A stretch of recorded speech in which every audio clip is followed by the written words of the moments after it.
বন্ধুরা, আজ ব্যাংককে আমাদের দ্বিতীয় দিন।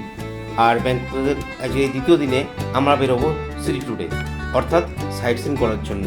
তো হোটেলের বাইরে আমরা রেডি হয়ে গেছি, জমা হয়েছি সকলে মিলে ব্রেকফাস্ট করে নিয়ে বাস এসে গেছে আমাদের পিক আপ করার জন্য। তো আমরা এবার বেরোবো ব্যাংকক সিটি ট্যুরে।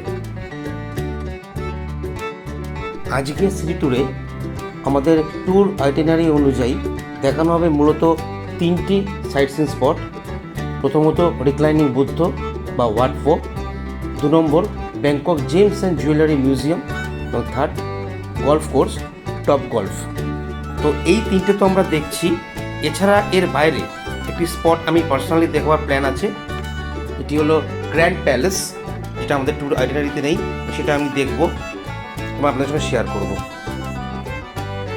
আমাদের প্রথম sightseeing spot reclining Buddha বা ওয়াট ফো। বন্ধুরা, যারা মেট্রো অ্যাভেল করে রিক্লাইনিং বুদ্ধ তথা ওয়াট ফো পৌঁছতে চাইছেন, তাদের নামতে হবে নিকটবর্তী মেট্রো স্টেশন সানামচাই। সানামচাই স্টেশনের এক্সিট গেট দিয়ে বেরোলেই একটু হাঁটলেই ও সামনে আপনি পাবেন রিক্লাইনিং বুদ্ধ বা ওয়াট ফো। বন্ধুরা, আমরা এগিয়ে চলেছি রিক্লাইনিং বুদ্ধ টেম্পল বা ওয়াট ফোর দিকে। এখানে আমাদের এন্ট্রি ফি, অর্থাৎ ফরেনারদের জন্য এন্ট্রি ফি 200 থাই বাট, অর্থাৎ ইন্ডিয়ান কারেন্সিতে বিচার করলে 460 টাকা। আর এর সঙ্গে আপনি পাবেন একটি জলের বোতল।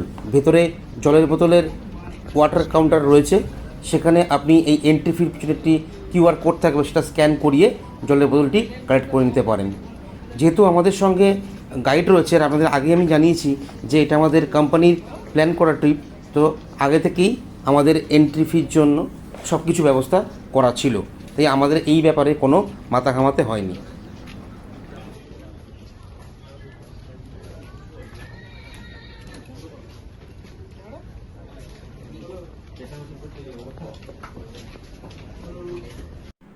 ব্যাংককে ঘুরে দেখার বিশিষ্ট স্থানগুলির মধ্যে অন্যতম হল রিক্লাইনিং বুদ্ধ টেম্পল বা ওয়াট ফো। অ্যাকচুয়ালি এই টেম্পলটির নাম ওয়াট ফ্রা চেতুফান, সংক্ষেপে বলা হয়ে থাকে ওয়াট ফো।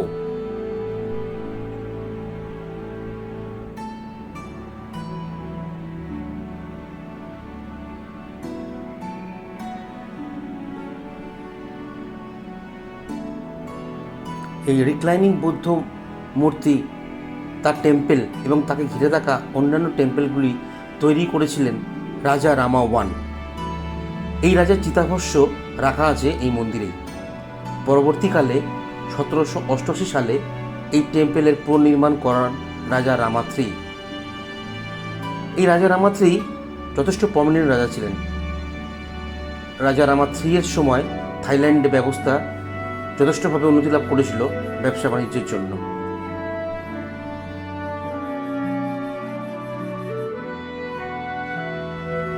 জানা যায় এই রাজা রামা থ্রি তৎকালীন সময় থাইল্যান্ডের আশেপাশের বিভিন্ন দেশের সঙ্গে এবং ইংল্যান্ড তথা ব্রিটিশদের সঙ্গেও ট্রেড রুট তৈরি করে খুব ভালোভাবে ব্যবসা চালিয়ে গেছিলেন, এবং যার ফলস্বরূপ উনি প্রচুর বৈদেশিক মুদ্রা অর্জন করেছিলেন।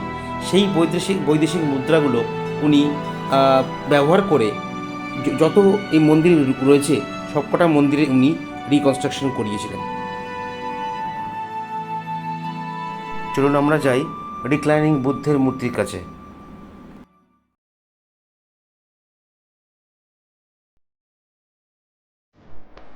রিক্লাইনিং বুদ্ধা পরিনির্বাণ যাত্রার সময় শয্যাশায়ী এই বুদ্ধের মূর্তি, যার দৈর্ঘ্য 46 মিটার এবং উচ্চতা 15 মিটার, যা সারা থাইল্যান্ডে সবথেকে বড় মূর্তি হিসাবে বিখ্যাত হয়েছে।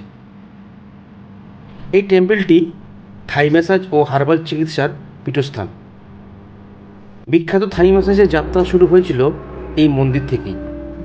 এখনও এখানে ম্যাসাজের মাধ্যমে বিভিন্ন রোগের চিকিৎসা করা হয়ে থাকে। আর একটি দারুণ ফ্যাক্ট হলো এই যে এই মন্দির থেকেই প্রথম থাইল্যান্ডে পাবলিক এডুকেশন সিস্টেম চালু করা হয়েছিল। প্রসঙ্গত, অজন্তার 26 নম্বর গুহায় 24 ফুট রিক্লাইনিং বুদ্ধর মূর্তিটিও উল্লেখযোগ্য।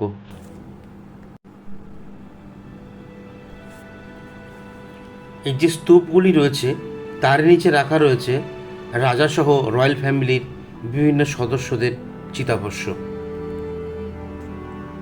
এটাই হচ্ছে এই জায়গাটির বিশেষত্ব।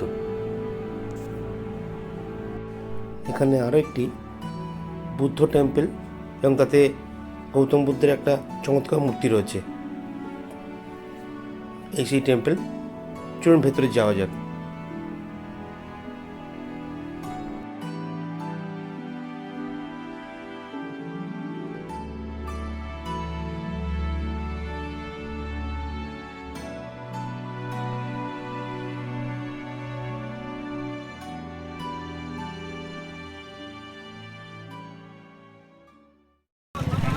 বাইরে এসে দেখলাম এক থাই যুবক চিকেন বল বিক্রি করছে। একটা স্টিকে 4 পিস চিকেন বল রয়েছে। আমরা পে করলাম পার স্টিক 20 বাট, অর্থাৎ ইন্ডিয়ান কারেন্সিতে প্রায় 50 টাকার মতো। ভালো করে তন্দুরে গ্রিল করে আমাদেরকে দিল। খেতে যথেষ্ট সুস্বাদু লাগলো, আমরা খুব এনজয় করলাম।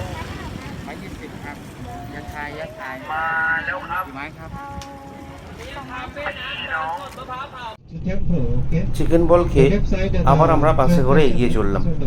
আমাদের সেকেন্ড সাইট সিন পয়েন্ট হলো ব্যাংকক জেমস গ্যালারি।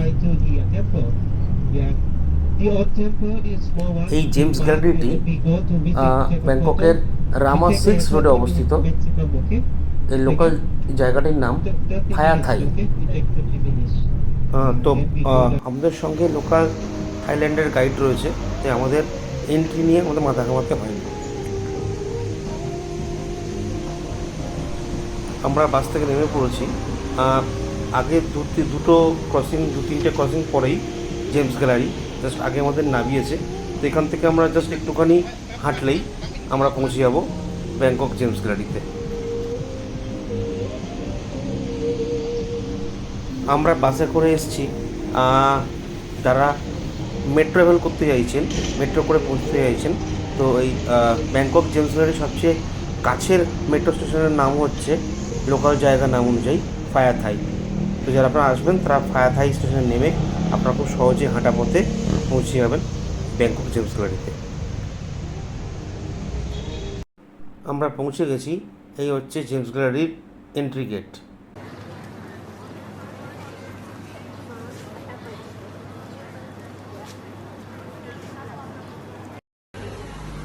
এখানে বিভিন্ন ধরনের জেমস কাটাইয়ের কাজ চলছে, অর্থাৎ কেটে মেশিনের সাহায্যে সুনিপুণভাবে কেটে একটা প্রপার শেপ দেওয়া হচ্ছে। এছাড়া এখানে অন্যান্য কাজও করা হচ্ছে।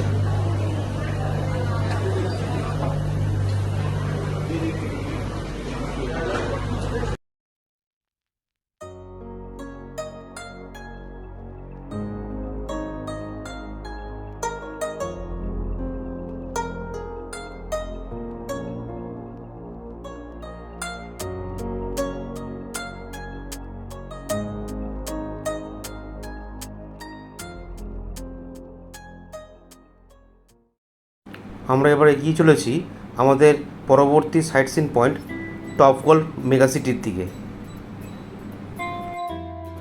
আমরা এসে পৌঁছে গেছি ব্যাংককের অন্যতম golf course top golf mega সিটিতে। টপ গল্ফ মেগা সিটি হলো অ্যাকচুয়ালি একটা এন্টারটেনমেন্ট ক্লাব। এখানে আপনি আপনার লেজার টাইমে এসে আপনি গল্ফ খেলতে পারেন, খাওয়া দাওয়া, আড্ডা সব কিছুই হবে। আমরা প্রবেশ করে গেছি টপ গল্ফ মেগা সিটিতে। আমরা স্টেয়ারকেস ধরে 4th ফ্লোরে যাব।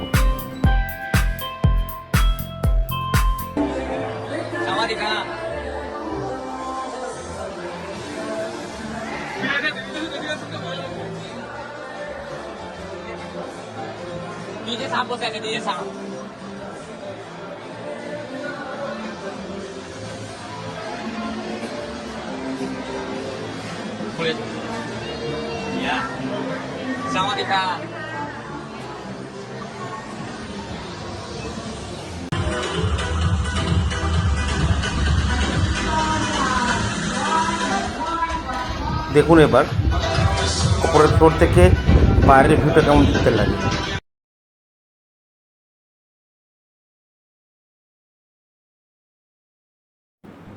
এই হচ্ছে গল্ফের মাঠ, যেখানে গল্ফ খেলা হয়ে থাকে।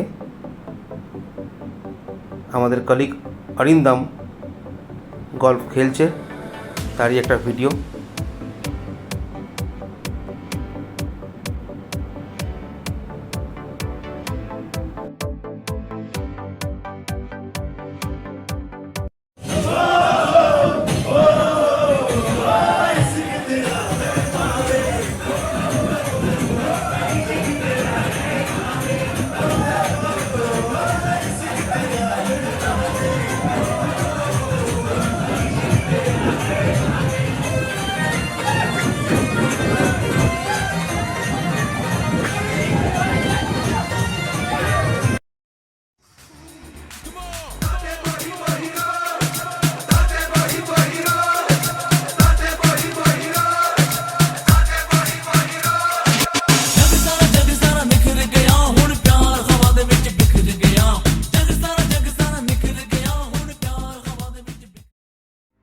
এখানে বেশ কিছু ইনডোর গেমেরও অপশান রয়েছে।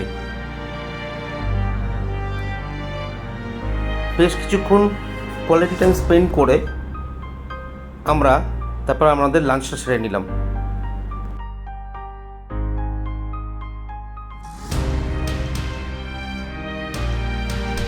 বিভিন্ন ধরনের খাবার দাবার ছিল, ভেজ নন ভেজ দুটোই ছিল।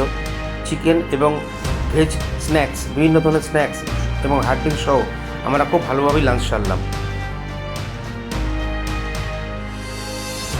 ততক্ষণে বাইরে আকাশ কালো করে এসছে এবং আমাদের হোটেলে ফিরে যেতে হবে, তাই আমরা বেরিয়ে পড়লাম দেরি না করে। তো কোম্পানির ইটিনারি অনুযায়ী যা সাইট সিনের প্ল্যানিং ছিল সেটা এইখানেই শেষ, কিন্তু আমি যেহেতু স্টিক করেছি যে আরও একটা স্পট ঘুরবো, তাই আমি এখান থেকে হোটেলে গিয়ে ফ্রেশ হয়ে নিয়ে দেন আমি আবার বেরোবো এবং সেটা আপনাদের অবশ্যই দেখাবো। বন্ধুরা, আরও কিছু সাইট সিন পয়েন্ট আছে যেগুলো আমরা দেখতে পারিনি সময়ের অভাবে। তো আপনারা যদি ব্যাংকক বেড়াতে আসেন কখনো, সেগুলো অবশ্যই দেখবেন। সেগুলো হলো ওয়াট অরুণ, সিরিকিট মিউজিয়াম,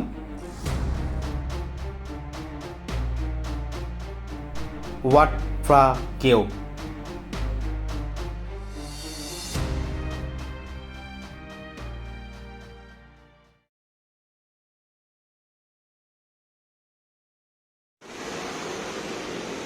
আমরা আমাদের হোটেল ম্যারিয়ট মার্কিন্স থেকে বেরিয়ে পড়ে এখন আমরা এগিয়ে চলেছি নিয়ারেস্ট বিটিএস স্টেশন ফ্রম এর দিকে।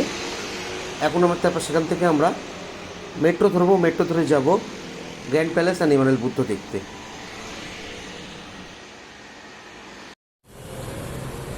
আমরা এসে পৌঁছে গেছি মেট্রো স্টেশন ফ্রম-ফং-এর ঠিক বাইরে।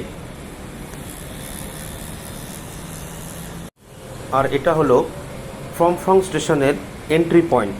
এখান দিয়ে আমরা স্টেশনের উপরে যাব।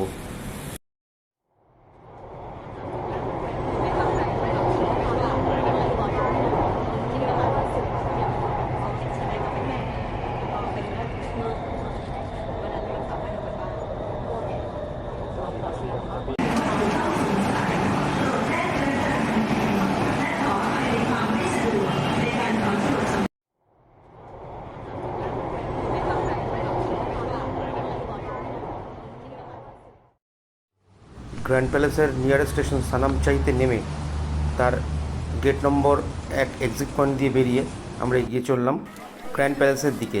রাস্তার ডিরেকশন দেওয়া রয়েছে অ্যারো দিয়ে। এটা এন্ট্রি গেট গ্র্যান্ড প্যালেসের।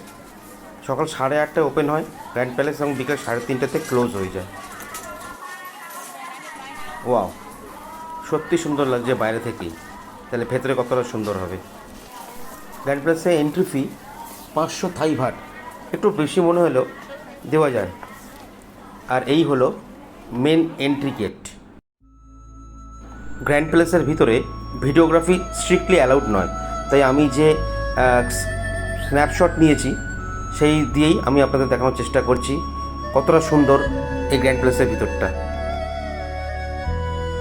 রাজপ্রাসাদের ভিতরে ঢুকে যাকে বলে আমার চক্ষু চড়ক গাছ। এই রাজপ্রাসাদ তৈরি করেছিলেন কিং রামা 1 1782 সালে। বর্তমান রাজার নাম রাজা রামা 10। তার আসল নাম কিং মাহা ভজিরালঙ্কর। নামটা খুবই কষ্টকরভাবে উচ্চারণ করতে, আমি স্ক্রিনে দিয়ে দিলাম, আপনারা একটু প্রপারলি নামটা দেখে নেবেন।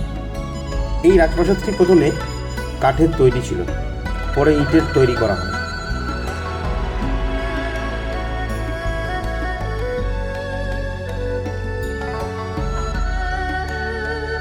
আর এটা হলো গ্র্যান্ড প্যালেসের ভিতরে এমারেল্ড বুদ্ধ টেম্পল। সারা পৃথিবীতে যত বুদ্ধ মূর্তি আছে, এই মূর্তিটিকে সবচেয়ে পবিত্র মনে করা হয়। থাইল্যান্ডের মানুষজন প্রচণ্ড ভক্তি করেন এই এমারেল্ড বুদ্ধকে। তবে এমারেল্ড বুদ্ধ অ্যাকচুয়ালি তৈরি হয়েছিল ভারতবর্ষে। এই মূর্তির হাইট 26 ইঞ্চ। তৈরি হয়েছিল বর্তমানকালের পাটনাতে, অর্থাৎ তৎকালীন যুগের পাটলিপুত্রে। তৈরি করেছিল এক বৌদ্ধ সন্ন্যাসী, নাম নাগসেনা। প্রায় 500 বছর পর এই বৌদ্ধ মূর্তি চলে যায় সিংহলে, অর্থাৎ বর্তমানকালের শ্রীলঙ্কায়। তারপর সেখান থেকে যায় বার্মায়, তৎকালীন বার্মার রাজার অনুরোধে। তারপর ঘটনাচক্রে পৌঁছায় কম্বোডিয়াতে। থাইল্যান্ডের রাজা 1432 সালে কম্বোডিয়া আক্রমণ করে দখল করে নেয়। তখন এমারেল্ড বুদ্ধ চলে আসে থাইল্যান্ডে। তখন থেকে আয়ুত্থায়াতে রাখা হয় এমারেল্ড বুদ্ধকে। 1782 সালে এই রাজপ্রাসাদ তৈরির পর এখানেই এমারেল্ড বুদ্ধকে প্রতিষ্ঠা করা হয়। এই ধরনের এমারেল্ড বুদ্ধের হিস্ট্রি। আমি কোনো মতে এমারেল্ড বুদ্ধর একটি ছবি তুলতে পেরেছি। দেখুন কত সুন্দর এই মূর্তিটি, মানে প্রাণ যেন জুড়িয়ে যায়। এমারেল্ড বুদ্ধের মন্দিরের ভিতরটা অত্যন্ত সুন্দর, সাজানো গোছানো এবং খুবই পিসফুল। আমার তো খুবই সুন্দর লেগেছে।